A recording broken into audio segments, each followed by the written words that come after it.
సభలో ఉన్న మిత్రులకు, అక్కలకు, అన్నలకు అందరికీ ఈ సభ తరఫున వందనాలు తెలియజేస్తూ ఉన్నాను. ఒక రకంగా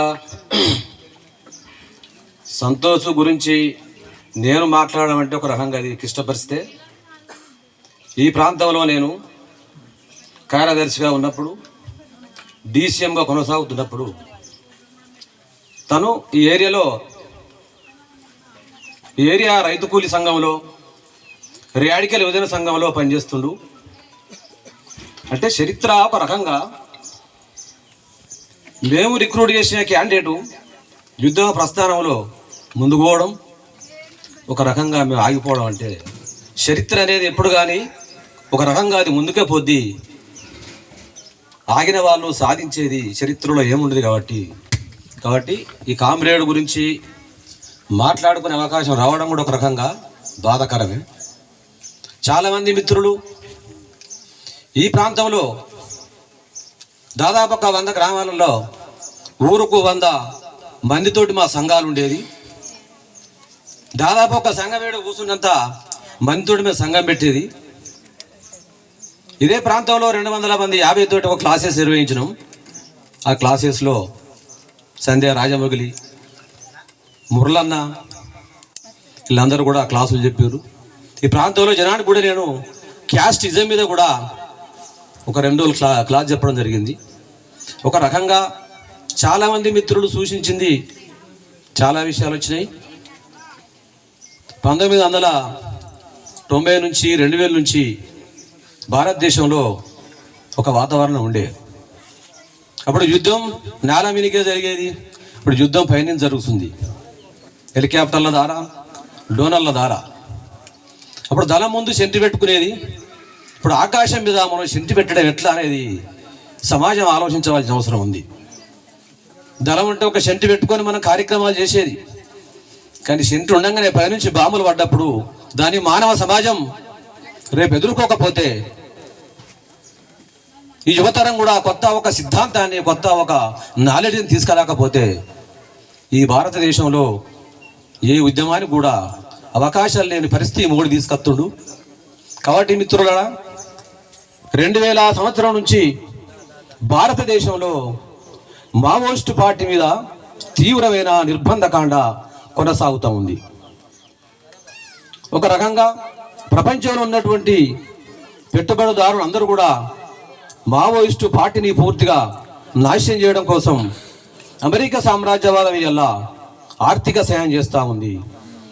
రేపు ఆయుధాలు పంపించే అవకాశం ఉంది, యుద్ధ విమానాలు పంపించే అవకాశం ఉంది. కాబట్టి ఇదంతా ప్రజలు ఆలోచించవలసిన అవసరం ఉంది. దీంట్లో ఉన్న 15 సంవత్సరాలు 20 సంవత్సరాల యువతరం ఆలోచించవలసిన అవసరం ఉంది.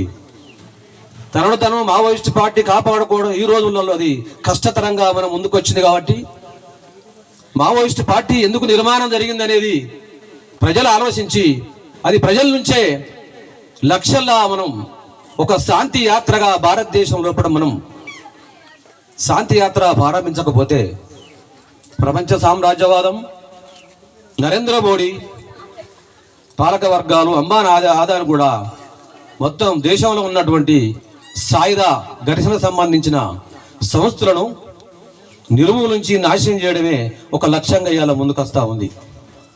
అటువంటి అప్పుడు భారతదేశంలో కొత్త నిర్మాణాలు, కొత్త ఆలోచనలు మనం అందరం చేయాల్సిన అవసరం ఉంది. మనం సాయుధ పోరాటాన్ని సపోర్ట్ చేయకున్నా, సాయుధ పోరాటంలో లేకున్నా, మనం ఇక్కడ ఉన్న వాళ్ళందరం కూడా ఒక ప్రజాస్వామ్యాన్ని కోరుకునే వ్యక్తులు మనం అందరం. మేము సాయుధ పోరాటం ఇడిపించి బయటకు వచ్చినా కూడా భారతదేశంలో వేలాది మంది అమరవీరులు సాధించిన ఒక దేశం రాసుకున్న రాజ్యాంగం అమలు కాకపోతే మనం ప్రశ్నించడం భారతదేశంలో ఒక పౌరుని హక్కుగా మనం భావించవలసిన అవసరం ఉంది. మావోయిస్టు పార్టీ తన పంతం చేస్తుంది, కానీ దాని మీద తీవ్రమైన దాడి జరుగుతున్నప్పుడు ప్రజలకు బాధ్యత లేదా? ప్రతిపక్షాలకు బాధ్యత లేదా? సిపిఐ పార్టీలకు బాధ్యత లేదా? ఒక ప్రకటన కూడా అలా ఖండించేటువంటి స్థితి అలా భారతదేశంలో కనిపిస్తలేదు. అంటే ఒక రకంగా ఏంటంటే దీనికి ప్రజలే పూనుకోవాలి, దీనికి విద్యార్థులే పూనుకోవాలి.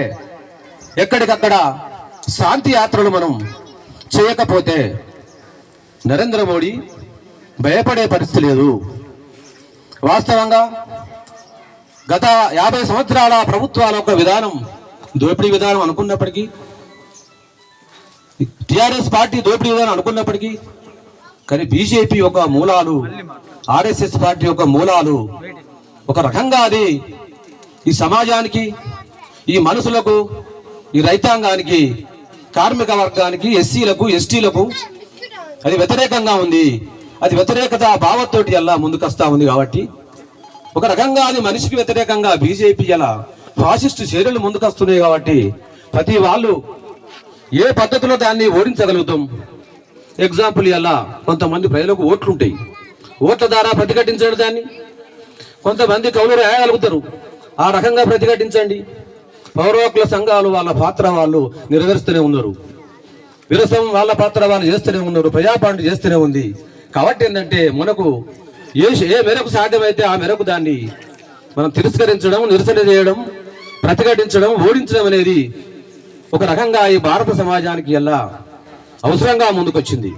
మిత్రులారా, ఇవాళ చూస్తే మనం మొత్తం 5 రాష్ట్రాలలో 20 లక్షల సైన్యం ఆదివాసీ ప్రాంతాలపై ఎల్ఎంజీలు పట్టుకొని కిందిపై యుద్ధం, పైనుంచి హెలికాప్టర్ల యుద్ధం. అంటే దీనికంతా ప్రజలందరూ కూడా భారీ ఎత్తున ఈ ఆదివాసీ ఉద్యమాలకు, యుద్ధం జరుగుతున్న ప్రాంతంలో కూడా మనం అందరం కూడా సంఘీభావంగా పోవాల్సిన అవసరం ఉందనేది నేను రైతు సమస్యల సాధన సమితి తెలియజేస్తా ఉన్నాను.